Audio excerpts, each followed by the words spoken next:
dari Home Office Inggris yang menyatakan kalau anak aku yang kedua udah diterima jadi warga negara Inggris. Pemerintah merespons tegas unggahan alumnus beasiswa Lembaga Pengelola Dana Pendidikan DS soal kewarganegaraan anaknya yang dianggap merendahkan martabat Indonesia dan memicu polemik di media sosial.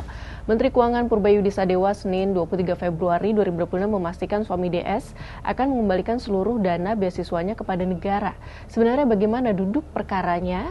Dan dari polemik ini bagaimana rekam jejak sejarah munculnya LPDP yang dimulai sejak era Presiden Susilo Bambang Yudhoyono? Kita bahas ya. Jadi Pak Dirut nih bosnya LPDP nih sudah bicara tadi dengan suami terkait ya. Dan dia sepertinya sudah setuju untuk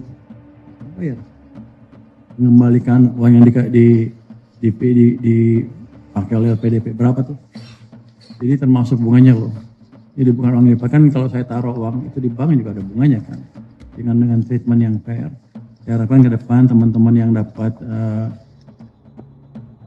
pinjaman LPDP, ya kalau mau nggak seneng ya nggak seneng, tapi jangan menghina-hina negara lah. Yang begitu itu uang dari pajak dan sebagian dari utang yang kita sisihkan untuk memastikan SDM kita tumbuh.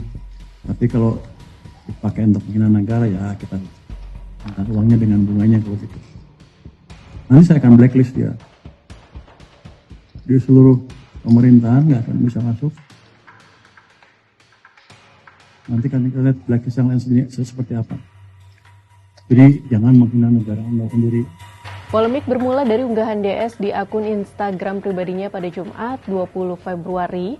Dalam video tersebut, ia memperlihatkan surat dari otoritas Inggris terkait kewarganegaraan anak keduanya yang resmi menjadi warga negara Inggris. Dalam keterangannya, DS menuliskan pernyataan yang menuai kontroversi karena dinilai merendahkan paspor Indonesia.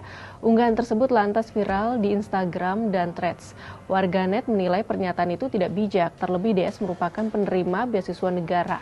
Sorotan publik kemudian meluas, tidak hanya pada isi unggahan, tetapi juga pada kewajiban pengabdian sebagai penerima beasiswa LPDP, termasuk kewajiban suaminya. DS tercatat sebagai sarjana teknik kimia dari Institut Teknologi Bandung. Ia melanjutkan studi magister di Delft University of Technology, Belanda. Mengambil jurusan Sustainable Energy Technology dengan beasiswa LPDP pada 2015 dan lulus pada 2017. DS dinyatakan lulus pada 31 Agustus 2017 dan telah menuntaskan masa pengabdiannya hingga 2023. Berdasarkan informasi yang dihimpun Kompas, selama periode tersebut DS menginisiasi penanaman 10.000 pohon bakau di sejumlah wilayah pesisir hingga terlibat dalam pembangunan sekolah di Nusa Tenggara Timur. Sorotan kemudian mengarah kepada suami DS yang berinisial AP. Ia juga merupakan alumnus LPDP. AP diketahui menyelesaikan studi doktoral atau PhD di Utrecht University, Belanda pada 2022 dan kini bekerja sebagai peneliti di sebuah kampus di Inggris. Menurut LPDP, AP diduga belum menyelesaikan kewajiban kontribusinya di Indonesia setelah menamatkan studi. Atas dugaan itu, LPDP melakukan pendalaman internal dan memanggil yang bersangkutan untuk klarifikasi. LPDP resmi dibentuk pada 2011-2012 sebagai satuan kerja di bawah Kementerian Keuangan untuk mengelola dana pengembangan pendidikan nasional atau DPPN guna meningkatkan kualitas sumber daya manusia Indonesia. Beasiswa ini berfokus pada studi lanjut magister doktor dan telah menyalurkan dana abadi pendidikan yang mencapai 154,11 triliun rupiah per November 2025.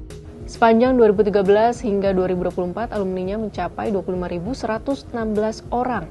Dari jumlah itu, alumni yang bergelar doktor sebanyak 21%, magister 73%, dan sisanya merupakan lulusan dokter spesialis dengan persentase 6%.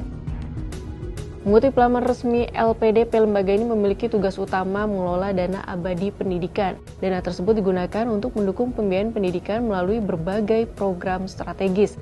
Selain itu, dana yang dikelola juga dimanfaatkan untuk mendukung kegiatan penelitian, rehabilitasi fasilitas pendidikan, serta program lain yang relevan dengan peningkatan kualitas pendidikan nasional. Selain program beasiswa, LPDP juga menjalankan fungsi pendanaan riset dan program strategis lainnya yang berkaitan dengan pengembangan pendidikan nasional. Sahabat Kompas, polemik penerima beasiswa LPDP yang dianggap merendahkan martabat Indonesia tentu memunculkan banyak pertanyaan.